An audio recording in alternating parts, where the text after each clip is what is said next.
গ্রামীণ টেলিকমের কর্মচারীদের কল্যাণ তহবিলের প্রায় ২৬ কোটি টাকা আত্মসাতের মামলায় ডক্টর ইউনূস সহ ১৪ জনের বিরুদ্ধে সাক্ষ্য গ্রহণ পিছিয়ে ৫ আগস্ট নির্ধারণ করেছে আদালত।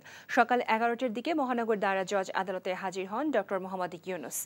ঢাকার বিশেষ জজ আদালতের বিচারক মোহাম্মদ রবিউল আলমের আদালতে সকালে ডক্টর ইউনূসের আইনজীবী ব্যারিস্টার আব্দুল্লাহ আল মামুন সাক্ষ্য গ্রহণের তারিখ পিছিয়ে দেওয়ার আবেদন করেন। পরে আদালত তা পিছিয়ে ৫ আগস্ট নির্ধারণ করেছে। এর আগে গত ১২ জুন ডক্টর ইউনূস সহ ১৪ জনের বিরুদ্ধে চার্জ গঠন করে আনুষ্ঠানিক বিচার শুরুর আদেশ দেন বিচারক। দুদকের দেয়া চার্জশিট আমলে নিয়ে মামলাটি গত ২রা এপ্রিল বিশেষ জজ আদালত ৪-এ বদলি করা হয়।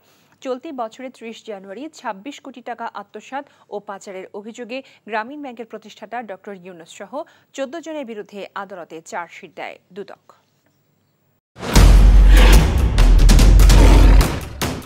মাসুদ চেয়ারম্যান সাথে কি জানোস না?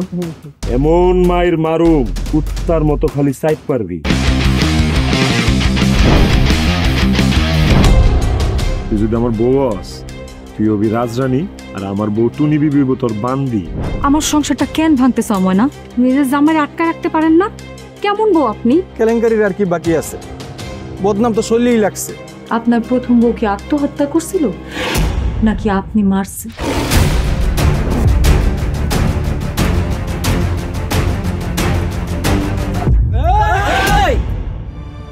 ময়না তো পালাইতে চায় না। ওরে পালাইতে হইবই।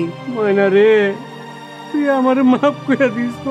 আমারে খাওয়ানোর মধ্যে বিষ মাখায় মেরা ফলাইতে চাচ্ছে। মাইরা একেবারে আম গাছের লগে ঝুলাই দিবেন যেমনি আপনার বড় বড় মাইরা ঝুলাইছিলেন।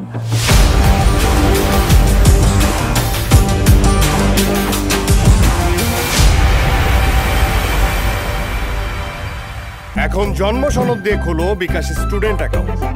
নিজের বিকাশ নিজে কর।